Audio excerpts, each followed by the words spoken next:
Hi,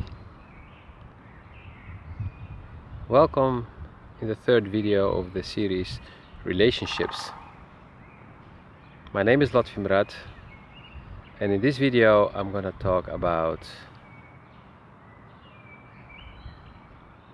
the relationship with pets, with your dog, with your cat, with your bird. Yeah, I just thought of birds now because you may have heard the woodpecker in the back, like drrrt, drrrt. Yeah, you hear him now again, so you may hear him a few times.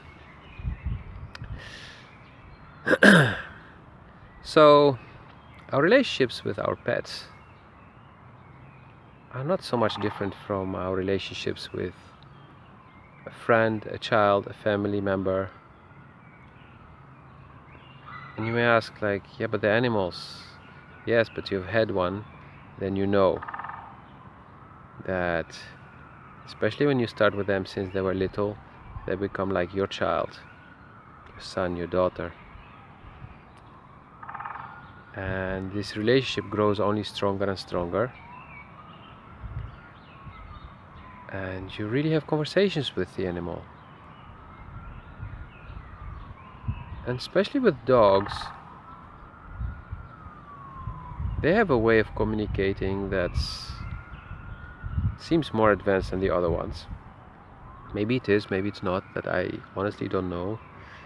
But it's very easy with dogs to see if they understand you, because they give you that look, or they come to you when they see you're stressed and then they start mirroring you, or they try to distract you. Dogs are very good at that. And so dogs can become really your companion, and you can even become dependent on your dog's attention, like people get dependent on their partner's attention, or sometimes their parents' attention, or their friends' attention. It's not different with your animals. If you have a cat, you want it to come on your lap and to allow it to be caressed, and not to be the type to say, "Wow, stay away from me, I don't want to." But with dogs it's different. Dogs, they come, they sit and they look at you, or they pull you, or they make funny faces, or they can look at you with these puppy eyes like, "Oh please," and put the ears up like that. And yeah, I was inspired by a very young puppy, 4 months old, walking with this British guy, and we had a nice conversation. This dog was all over me, jumping and wanting to lick me in the face, and my hands are still smelling dog now with all the saliva, and so I don't care. But it was really fun. It was actually the second dog who came to me. The other one was a big white dog who was walking with his owner and then came straight to me for a hug. And then once I finished caressing and hugging, I was like, "Okay, thank you, now I can go." And the owner was just looking like, "Huh? Why are you going to that guy? We don't know that guy."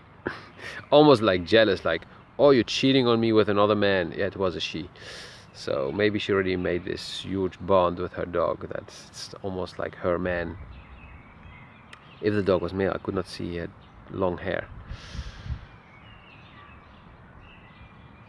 But yeah, your pet can really become your companion. You share your stories with, you have your experiences, and especially with dogs, you can take them everywhere you go, on holiday, day trips.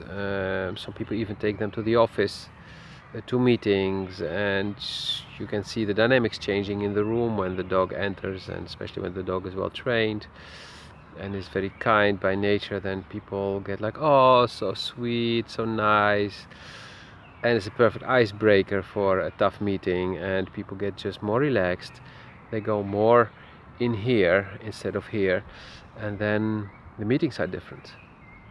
So if you have a dog and you train him well, just surprise your team, take him with you. People love it.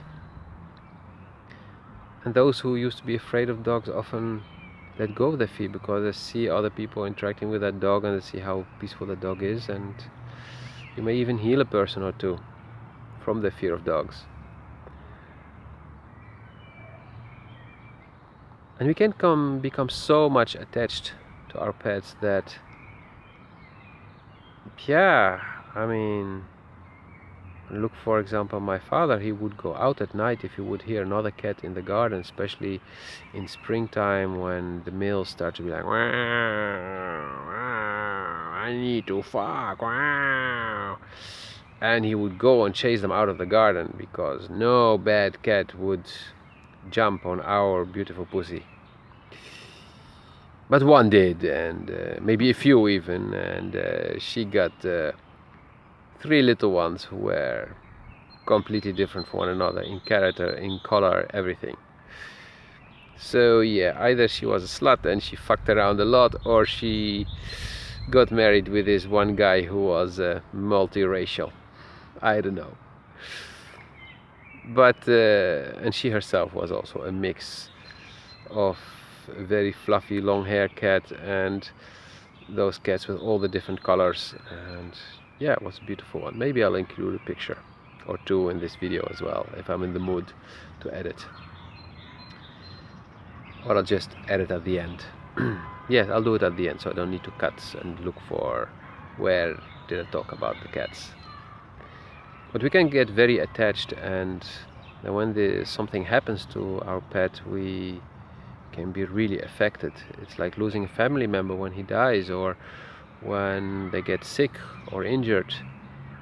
We take it very seriously, not because we care about animals in general, but it becomes personal. It's my cat, it's my dog, it's my bird, it's my pet. So I don't care who else is there at the vet, but my child needs to be helped now. Priority number one. And I'm not saying this to make fun of people. I'm saying this because this is very real. And if you believe in reincarnation, then yeah, you may believe that one of the pets you used to be friends with or related to in a previous life. And yeah, some of them you can really see how they look at you, that they understand you, or they're trying to tell you something, and they're really mirroring you, not just in their behavior, but you can feel that they're telling you like, come on, let go of this bullshit, just relax now. And them wanting to play with you is basically telling you like, okay, let go of your laptop, let go of your mobile, stop working, stop being distracted, just relax, ground, be like me, be peaceful, lay back. Yeah, like me now in the park. Look, I'm sitting at the foot of this beautiful tree with 3 big trunks, oh actually 4 big trunks coming out of it. 4? Yes, 4. And there's another one you can see here in the back. You see? So 1, 2, 3 and 4. And actually I'm lucky, here's this spot with almost no wind. Okay, maybe I should keep my camera here because my mic is up here and I don't want it to get into the wind which is coming from there. But yeah, it's really nice. And with all the birds who are not pets, thank God, they're free. And I've encountered dancing children. One girl even made a pirouette in front of me. A couple of old guys on the racing bikes going through the park. What looks like 4 generations. A lady with her kid, probably a daughter, I feel it's a daughter, and then her mother and her grandmother, and then my grandmother is pushing the buggy with the child inside. All those birds and the sun shining. I mean, this is so good. The past few days we didn't have so much sunlight, so especially yesterday it was clouded all day long, so I'm so happy. And maybe you don't see my eyes very well on this video because of all the sunlight, and I'm keeping my eyes closed because it's quite strong. But believe me, this really feels good.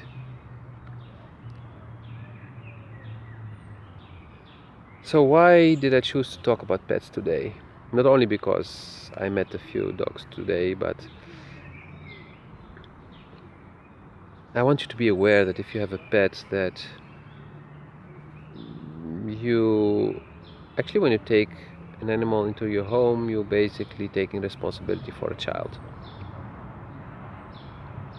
And from there on, you start building a relationship. And this animal is also having expectations. And of course has expectations, because you took that animal out of his family, away from his mom or her mom, and put it in your home.